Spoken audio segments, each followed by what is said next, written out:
नमस्कार, मैं Ranbir Singh lotus entertainment में आपका हार्दिक स्वागत करता हूं।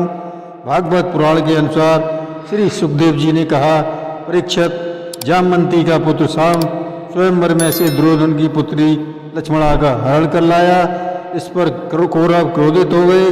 कर्ण, सल, भूरिश्रवा, यज्ञकेतु और दुर्योधन आदि बड़े बूढ़े की अनुमति लेकर साम को पकड़ने के लिए चल पड़े। महाभारती सामने जब देखा कि धृतराष्ट्र के पुत्र उसका पीछा कर रहे हैं, तो साम अपना रथ रोककर उनका सामना करने लगा। कौरवों ने धोखे से भगवान श्री कृष्ण के पुत्र साम को रथहीन करके बांध लिया। इसके बाद वे साम तथा अपनी पुत्री लक्ष्मणा को लेकर हस्तिनापुर लौट गए। बलराम जी कुरुवंशियों और युद्धवंशियों में युद्ध नहीं चाहते थे, इसलिए वे रथ पर सवार होकर हस्तिनापुर पहुँचे। उनके साथ कुछ ब्राह्मण और यदुवंश के बड़े बूढ़े भी साथ थे। हस्तिनापुर पहुंचकर बलराम जी नगर के बाहर एक उपवन में ठहर गए और यह जानने के लिए कि कौरव लोग क्या चाहते हैं, उन्होंने उद्धव जी को धृतराष्ट्र के पास भेजा।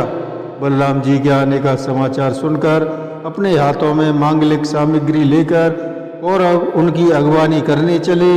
बलराम जी बोले, उग्रसेन जी ने कहा है, तुम लोगों ने मिलकर अधर्म से अकेले धर्मात्मा साम का हरण कर लिया है। यह सब हम इसलिए सहन कर रहे हैं कि हम संबंधियों में परस्पर फूट न पड़े, एकता बनी रहे। अतः साम को उसकी नववधू के साथ हमारे पास भेज दो। कुरुवंशी अपनी कुलीनता, बांधवों, परिवार वालों के बल और धन संपत्ति के घमंड में चूर हो रहे थे। उन्होंने साधारण शिष्टाचार की भी परवाह नहीं की। वे बलराम जी को दुर्वचन कहकर वापस लौट गए। बलराम जी ने अपने हल की नोक से बार बार चोट करके हस्तिनापुर को उखाड़ दिया और उसे डुबोने के लिए बड़े क्रोध में गंगा जी की ओर खींचने लगे।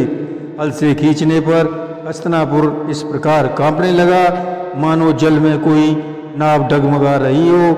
जब कौरवों ने देखा कि हमारा नगर तो गंगा जी में गिर रहा है, तो वे घबरा गए। फिर उन लोगों ने लक्ष्मणा के साथ साम को आगे किया और अपने प्राणों की रक्षा के लिए हाथ जोड़कर उनकी शरण में गए। यदुवंश शिरोमणि भगवान बलराम जी ने नव दंपति लक्ष्मणा और साम के साथ कौरवों का अभिनंदन स्वीकार करके द्वारका की यात्रा की। जय श्री कृष्ण।